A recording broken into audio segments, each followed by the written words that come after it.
அஸ்ஸலாமு அலைக்கும் வரஹ்மத்துல்லாஹி வபரகாத்துஹு. நான் இன்னைக்கு வெறும் வீடியோ மட்டும் போடலைங்க. என் மனசில் உள்ள மனக்குமுறலை இந்த வீடியோ மூலமா நான் இறக்கி வைக்கிறேன். கிட்டத்தட்ட ஒரு 30 வருஷமா நம்முடைய இஸ்லாமிய சமூகத்தின் மீது போடப்பட்ட பழியை தொடச்சி எரியறதுக்கு ரத்தமும் வழியா நின்று நாம எல்லாரும் குரல் கொடுத்துக்கிட்டு இருக்கிறோம். அந்த குரலை நான் பேசுறேன். ஒருத்தர் சினிமாவில் 300 கோடி ரூபாய் சம்பளம் வாங்குறதுக்காக எங்க இஸ்லாமிய சமூகத்தோட மானம் தெருவில் நிற்கணுமா? ஒரு அரசியல் கட்சி ஆரம்பிச்சு அதுக்கு தலைவராக இருக்கிறவர் எங்க நெஞ்சில ஈட்டியை வச்சு குத்துவாரு, அதை நாங்கள் பார்த்துக்கிட்டு இருக்கணுமா? உங்களுக்கே தெரியும், சமூக வலைதளங்கள்ல அந்த ஜனநாயகம் அப்படிங்கிற படம் ரிலீஸ் ஆனதாக எல்லாரும் சொல்றாங்க.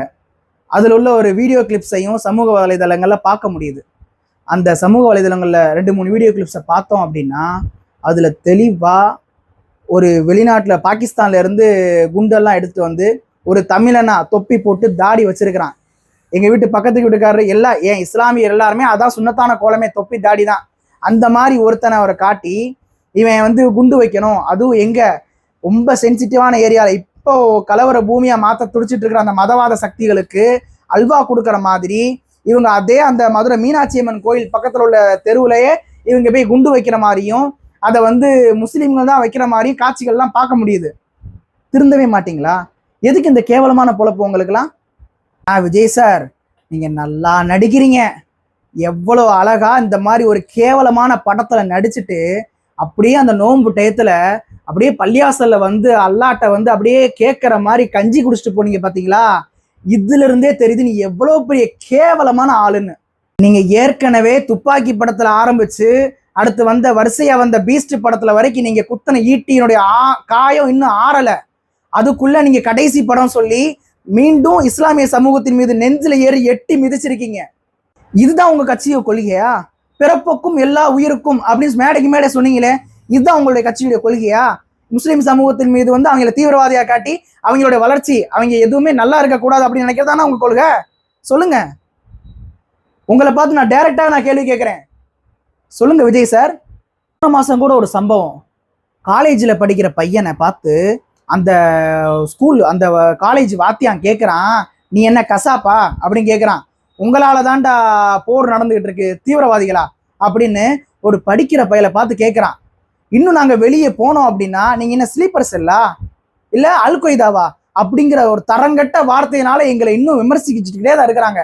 நாங்கள் இந்த இந்தியாவில் வாழ்றதுக்கு ஒவ்வொரு நேரமும் மனசு வலிச்சு கூணி குறுகி நாங்கள் நல்லவங்க, நாங்கள் இஸ்லாமியங்களுக்கு அன்பை போதிக்குது அப்படிங்கிற சொல்லி சொல்லி சொல்லி மனசு ரொம்ப வலிக்குது, சொல்லி முடியல.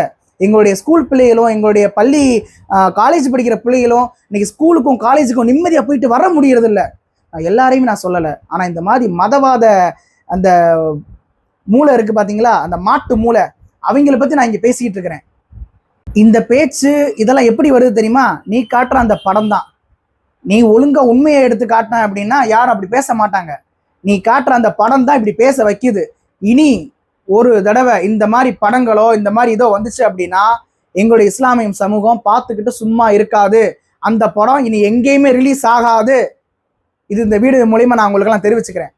எங்களுடைய மனிதநேய ஜனநாயக கட்சி சார்பா நாங்கள் எங்கெங்கெல்லாம் எப்படியெல்லாம் ஆர்ப்பாட்டம் செய்வோமோ, எங்களுடைய தலைவர் தமிமுன் அன்சாரி ஆல்ரெடி சொல்லியிருந்தாரு, கேரளா ஸ்டோரி 2 எங்கேயும் ரிலீஸ் ஆகக்கூடாது, மத வெண்மத்தை தூண்டுற மாதிரி இருக்கு அப்படின்னு சொல்லியிருந்தாரு. இதை மாதிரி எண்ணற்ற படங்கள் எடுத்துக்கிட்டு கூடிய டைரக்டர்களுக்கும் இனி எடுக்க போற டைரக்டர்களுக்கும் இந்த வீடியோ ஒரு எச்சரிக்கையா சொல்றோம். இனி இந்த மாதிரி இஸ்லாமிய சமூகத்தை புண்படுத்துற மாதிரியும் இழிவுபடுத்துற மாதிரியும் காட்சிகள் வந்துச்சு அப்படின்னா ஜனநாயக ரீதியா ரோட்ல இறங்கி போராட நாங்க தயங்கவே மாட்டோம். இந்த காணொலி மூலியமா இஸ்லாமிய வாலிபர்களுக்கு ஒரு சின்ன கேள்வி வைக்கிறேன். நீங்க எல்லாரும் அவர் பின்னால அவர் கொடியை பிடிச்சிக்கிட்டு போறீங்க, அவருக்காக வாக்கு சேகரிக்கீங்க. இஸ்லாமிய சமூக மக்களை பார்த்து மட்டும் நான் கேட்கல, எங்களை அண்ணன் தம்பியா ஏத்துக்கிட்ட இந்து சகோதரர்கள், கிறிஸ்டின் சகோதரர்கள், இன்னும் எல்லா மதத்துக்காரங்களும் இதை பார்த்தா நான் கேட்குறேன், இதுதான் ஒரு கட்சியினுடைய கொள்கையா? நீங்களே எங்களுக்கு பதில் சொல்லுங்க. ஒரு சமூகத்தை இழிவுபடுத்தி காட்டி அவங்க அப்படி மேலே வரணும்னு துடிக்கிறாங்க. இது நியாயமா அப்படிங்கிறத நீங்களே சொல்லுங்க. இஸ்லாமிய மக்களே, இனியும் நீங்க தூங்காதீங்க. இது நம்ம முழிச்சு கொள்ளக்கூடிய நேரம். இனி அந்த கட்சியை நம்பியோ அந்த விஜய் அப்படிங்கிற நடிகரை நம்பியோ நீங்க நிக்காதீங்க. அது நம்ம சமூகத்துக்கு செய்யக்கூடிய மிகப்பெரிய துரோகம், கண்டிப்பான முறையில் பெரிய துரோகம். இந்த துரோகத்தை எக்காரணத்தை கொண்டு நீங்க செய்யாதீங்க. விழிப்புணர்வோடு இருப்போம். மதவாதத்தை வீழ்த்துவோம். அது எந்த ரூபத்தில் வந்தாலும் சரி. நம்மை இழிவுபடுத்துகிற பிம்ப அரசியலை வேறறுப்போம். அஸ்ஸலாமு அலைக்கும் வரஹ்மத்துல்லாஹி வபரகாத்துஹு.